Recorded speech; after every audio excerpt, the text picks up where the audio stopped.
নমস্কার বন্ধুরা, নতুন একটা রেসিপিতে সবাইকে স্বাগত জানাই।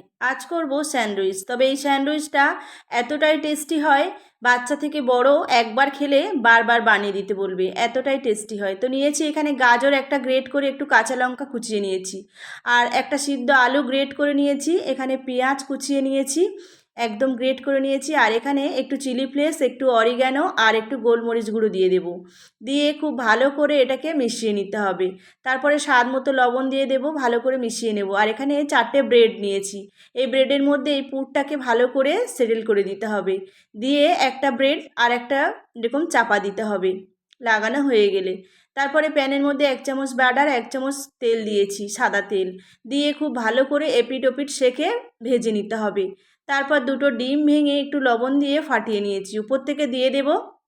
ভালো করে এটাকে ভেজে নিতে হবে। আবারও উপরটা উল্টে এইরকমভাবে আবারও একটু ডিম দিয়ে দিব, দিয়ে এপিট ওপিট উল্টে খুব ভালো করে ভেজে নিতে হবে একটু বাটার দিয়ে। রেডি হয়ে গেল এই দুর্দান্ত স্বাদের স্যান্ডউইচ। এইভাবে সস দিয়ে পরিবেশন করলাম। একবার খেলে বারবার খেতে ইচ্ছা করবে, একবার বানিয়ে